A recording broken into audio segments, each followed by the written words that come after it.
नमस्कार दोस्तों, अर्पित कुमार इलाहाबादिया के चैनल में आप सब लोगों का स्वागत है। तो आज हम लोग एक नया जो अभी स्कीम बहुत इम्पोर्टेंट चल रही है पीएम ई ड्राइव योजना के बारे में समझते हैं कि ये क्या स्कीम है। ये बेसिकली एक प्रकार की स्कीम है जो हमारे इलेक्ट्रिक व्हीकल को बढ़ाने के लिए उनका ताकि लोग उसको अपनाएं, तो उसके बारे में ये पूरी तरीके से बात करती है। तो ये एक प्रकार की ऐसी स्कीम है जो हमारे यहाँ इलेक्ट्रॉनिक व्हीकल्स हैं उनको मैन्युफैक्चर करने के लिए, उनको प्रोडक्शन करने के लिए और एक तरीके का इकोसिस्टम जो हमारा इलेक्ट्रिकल व्हीकल है उसको बढ़ावा देगा, उसके प्रोडक्शन पे ध्यान देगा और प्रॉपर इंफ्रास्ट्रक्चर डेवलप करने के लिए इसमें सरकार कई प्रकार की चीज़ें लाई है। जैसे इसमें सरकार टू व्हीलर जो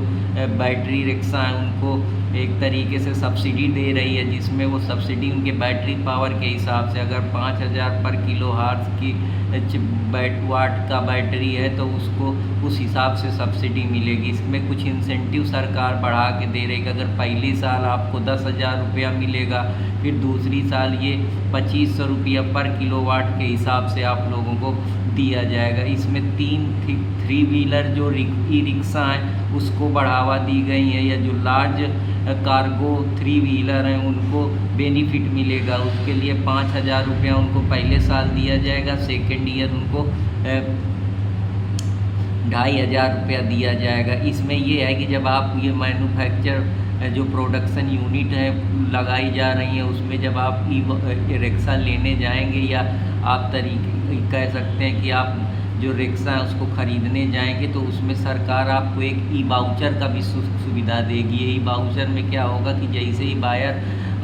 रिक्शा ख़रीदेगा उसको तुरंत उसका एक प्रकार से डिमांड जो है वो जैसे ही गाड़ी सोल्ड होगी उसको ई वाउचर उसके लिए जनरेट हो जाएगा और उसको उसके खाते में उसके पैसे मिल जाएंगे। तो इसमें बहुत सारी चीज़ें हैं, जैसे सरकार चार्जिंग स्टेशन पे ध्यान दे रही है क्योंकि हमारे यहाँ इंफ्रास्ट्रक्चर बेहतर नहीं है, जिससे जो इलेक्ट्रिकल व्हीकल हैं उनके लिए पब्लिक चार्जिंग पॉइंट बनाए जा रहे हैं। हाईवे में ये सारी चीज़ें बनाई जा रही हैं ताकि जो बैटरी में जो चार्जिंग वाली समस्या है उसकी वजह से जो इफ़िशियंसी है वो रिड्यूस हो जाती है। इवन जो कंज्यूमर है या कस्टमर है उनको समस्या होती है। तो इन सारी चीज़ों के लिए सरकार जो हमारा है वो इंफ्रास्ट्रक्चर पे भी जो ये व्हीकल से रिलेटेड इंफ्रास्ट्रक्चर के बारे में बात कर रही है, जिससे मैक्सिमम लोगों तक इसका वो पहुंचाया जाए और यहाँ एक प्रकार से इकोसिस्टम डेवलप किया जाए, एक इन्वायरमेंट जो हमारा फ्रेंडली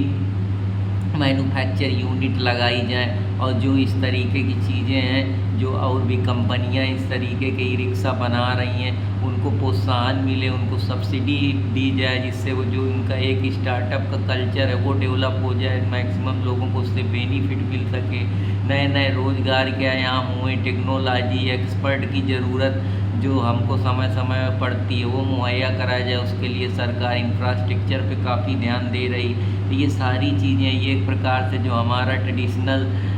ऑटोमोबाइल्स इंडस्ट्री है उसको रिप्लेस करने का एक करेंट तरीका, जिसके ज़रिए जो हमारी प्रॉब्लम इन्वायरमेंट से रिलेटेड होती हैं, चाहे वो पॉल्यूशन हो, किसी भी प्रकार का एयर पॉल्यूशन हो या हम कह सकते हैं साउंड पॉल्यूशन हो, ये सारी चीज़ें जो समस्याएं प्रभावित करती हैं, दिक्कत होती है, उसकी वजह से ग्लोबल वार्मिंग जो हमारा थर्मल हीटिंग बढ़ रहा है उसकी वजह से जो हमारे ओजोन गैस है, अल्ट्रावायलेट रेड हमारे लिए खतरा पैदा कर रहे हैं, जो मीथेन है, CFC का क्लोरोफ्लोरोकार्बन है, जिसकी वजह से ये सारी गैसें सक्रिय गैसें असहायक हैं जो हमारे पृथ्वी का टेम्परेचर इनडायरेक्टली बढ़ा रही हैं, जिसकी वजह से थर्मल रेडिएशन बढ़ रहा है और ये काफ़ी समस्याएं प्रभावित कर रहा है, जिससे जो हमारा टेम्परेचर है, एयर सर्कुलेशन है उसमें चेंजमेंट हो रहा है, ये डिप्लेशन ओजोन लेयर का हो रहा है, या जो हमारे नेचुरल रिसोर्स हैं उनका एक्सप्लॉइटेशन हो रहा है, हमारी जो कास्ट है वो बढ़ रही है, हमारा जो इम्पोर्ट हम करते हैं वो हमारा बढ़ रहा है। तो ये उसमें रिड्यूस करेगा, जिससे प्रोडक्शन में हम बेहतर कर पाएंगे, हम सेल्फ रिलायंट आत्मनिर्भर भारत की तरफ बढ़ पाएंगे। तो ये कुछ इस स्कीम के कुछ फीचर हैं जिसमें से इंडिया इलेक्ट्रिक व्हीकल पॉलिसी बनाई गई, जिसका एम है कि जो ग्रोथ का सेक्टर है वो 30% ग्रोथ प्राइवेट को,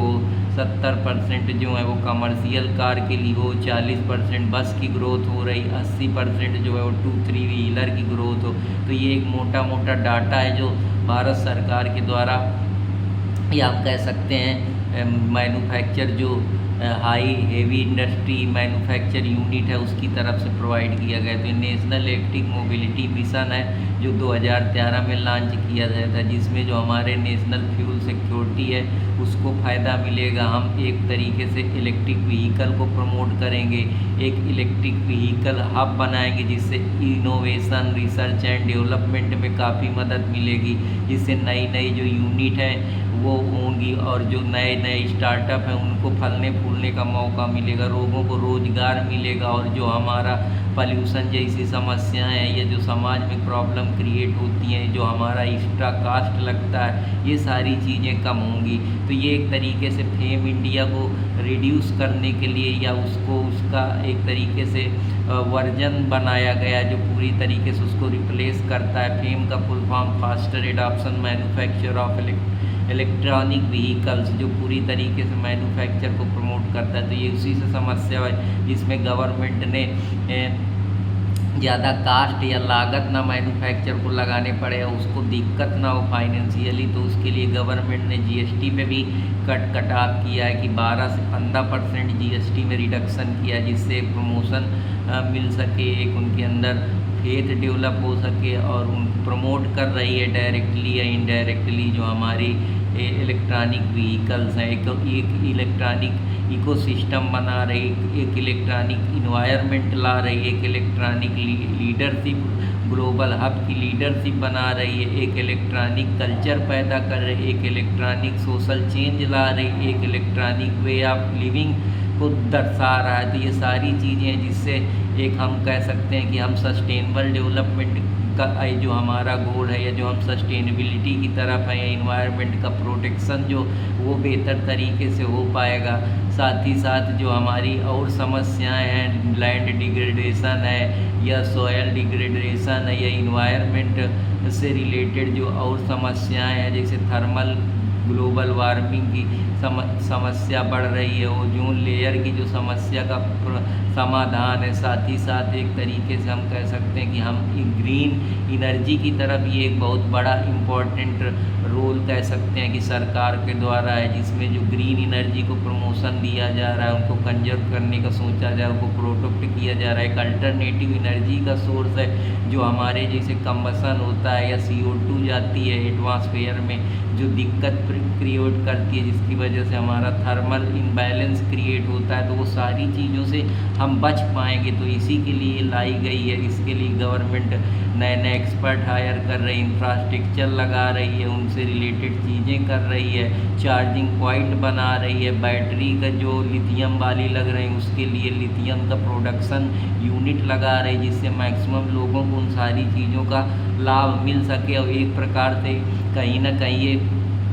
इकोसिस्टम बना रही है कि जो लोग इस व्यवसाय में जुड़े हैं उनको भी फ़ायदा हो सके, कस्टमर को भी आराम हो सके, और साथ ही साथ जो लोग इससे व्यापार कर रहे हैं या जुड़े हुए हैं उनको भी इससे लाभ मिल सके। तो ये इसके लिए बैटरी स्वैपिंग पॉलिसी लाई है जो कहीं ना कहीं बैटरी को फुल चार्ज करने के ऊपर नए नए इंफ्रास्ट्रक्चर तकनीक और टूल्स का प्रयोग कर रही। लेकिन अब इसके यही है कि इसके बेनिफिट क्या हैं। इसके बेनिफिट यही है कि इससे एनर्जी जो है वो इफ़िशिएंट तरीके से यूज की जाएगी, ज़्यादा पॉल्यूशन नहीं फैलेगा, अल्टरनेट सोर्स की तरफ जाएंगे, और ये सबसे ज़्यादा ये अब सस्ती एनर्जी है, इसका रिप्लेसमेंट आसानी से है। इसमें जो कास्ट है वो लोअर कास्ट लगेगी, इन्वायरमेंट में पॉल्यूशन ना के बराबर होगा, ग्रीन हाउस गैसों का जो इमिशन है वो कम होगा, जिससे वजह हमारे इन्वायरमेंट में सस्टेनेबिलिटी आएगी, प्रोटेक्शन आएगा, ओजोन लेयर हमारी मजबूत रहेगी, हमारा इन्वायरमेंट पूरी तरीके से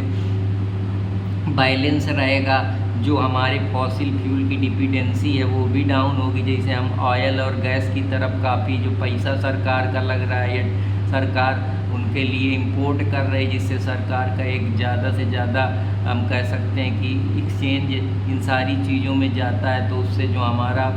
एक तरीके से कह सकते हैं जो हमारा डायरेक्टली इनडायरेक्टली हम जो फॉरेन से चीज़ें मंगवाते हैं उसमें भी एक कटाव देखने को मिलेगा। तो ये सारी चीज़ें जो कहीं ना कहीं हमको एनर्जी के क्षेत्र में इंडिपेंडेंट बनाएगा। इससे हेल्थ बेनिफिट ये होंगे कि पॉल्यूशन नहीं होगा तो किसी को हेल्थ की प्रॉब्लम नहीं होगी, एयर क्वालिटी बेहतर रहेगी, जिससे जो रिस्पायरेटरी इलनेस है या कार्डियोलॉजिकल डिसीजेस हैं, अस्थमा है, ये सारी चीज़ें हैं, या ऑक्सीजन से रिलेटेड जो प्रॉब्लम होती हैं, या हम कह सकते हैं कि और भी बहुत सारे समस्याएं हैं जैसे अस्थमा है, दमा है, हार्ट अटैक है, इन सारी प्रॉब्लमों से हम बच पाएंगे। लेकिन चैलेंज अब भी बहुत सारे हैं। तो इन चैलेंजों में जैसे कि शुरुआत में कास्ट ज़्यादा लगती है, अवेयरनेस नहीं है लोगों के अंदर, प्रॉपर अभी टेक्नोलॉजी नहीं, उतना इनोवेशन नहीं है, लैक ऑफ स्टार्टअप है। तो इसमें काफ़ी सारी समस्याएं, लिमिटेड चार्जिंग इंफ्रास्ट्रक्चर हैं, एंजाइटी हो रही है कि कहीं उनकी बैटरी ना ख़त्म हो जाए या बीच में रुक ना जाए, बैटरी टेक्नोलॉजी की समस्या, लिथियम हमें बाहर अर्जेंटीना या और देशों ऑस्ट्रेलिया से ख़रीदना पड़ता है। तो उसके लिए सरकार ध्यान दे, लिथियम का प्रोडक्शन करे, ज़्यादा से ज़्यादा जो लिथियम की खदानें हैं उनको खोजे और उसको पब्लिक हाथ में ले, पब्लिक सेक्टर के हाथ में आए। उसमें जो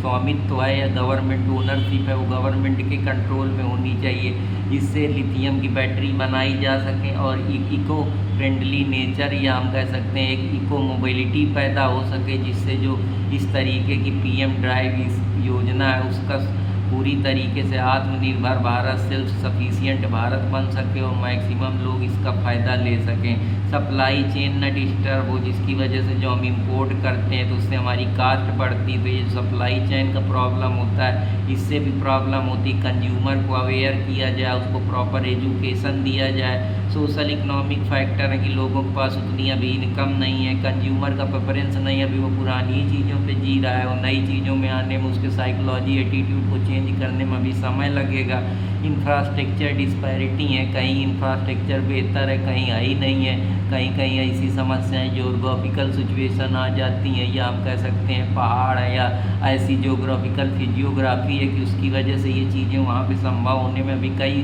बरस लग जाएंगे। तो ये भी प्रॉब्लम है, लेकिन इसका ज़्यादा से ज़्यादा है कि हम इसको ऑनलाइन या टेक्नोलॉजी की मदद से लोगों को अवेयर करें, लोगों को बताएं कि वो इको फ्रेंडली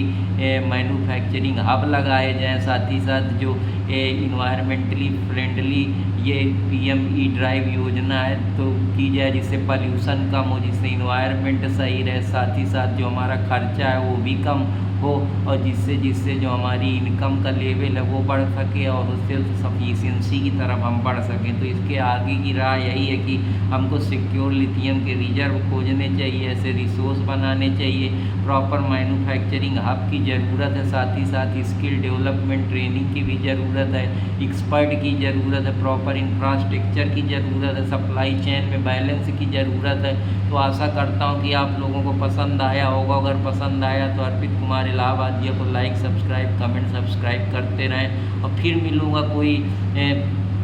नए टॉपिक। जैसे अभी रुद्र मिशन चल रहा है तो उसके बारे में भी बात करूंगा, लेकिन आज लोगों को पीएम ई ड्राइव योजना काफ़ी रही है अभी हाल ही में चर्चा में, तो ये पूछी जा सकती है एग्ज़ाम में, तो मैं इस पर अपने विचार रख रहा हूं। तो आशा करता हूं कि आप लोगों को ये समझ में आई होगी। एक प्रकार की ऐसी स्कीम है जो हमको इलेक्ट्रॉनिक जो व्हीकल्स चल रहे हैं, जो चार्जिंग की मदद से या बैटरी की मदद से, या हम कह सकते हैं जिनमें पेट्रोल डीजल का यूज नहीं होता है, जो ग्रीन एनर्जी का सपोर्ट करते हैं, जैसे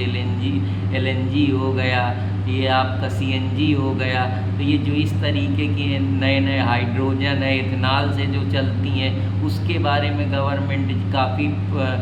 बढ़ावा दे रही है और ऐसी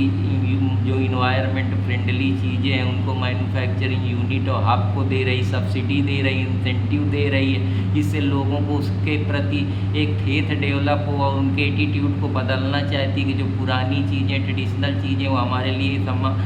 इन्वायरमेंट के लिए खतरे का एक घंटी है, अलार्मिंग सिचुएशन क्रिएट होती है, जिसकी वजह से ह्यूमन हेल्थ को, ह्यूमन सोशल इकोनॉमिक जो हमारा इंफ्रास्ट्रक्चर है या हम कह सकते हैं इकोसिस्टम है, उसको परेशानी का सामना करना पड़ रहा है। तो उन्हीं सारी चीज़ों से निपटने के लिए, ताकि हम एक ग्लोबल सस्टेनेबल इन्वायरमेंट क्रिएट कर सकें और अपनी कंट्री की जो एक ग्रोथ है उसको ग्रीन डेवलपमेंट के साथ हम लोग उसको आगे ले जा सकें। तो हम एक तरीके से अपने को ग्लोबल लीडर इस ग्रीन एनर्जी में स्थापित करने का ये एक आत्मनिर्भर भारत बनाने का गवर्नमेंट के द्वारा संकल्प है। तो आशा करता हूँ कि आप लोगों को पसंद आएगा, और अगर पसंद आए तो कृपया लाइक, सब्सक्राइब, कमेंट करते रहें। अर्पित कुमार इलाहाबादिया को धन्यवाद।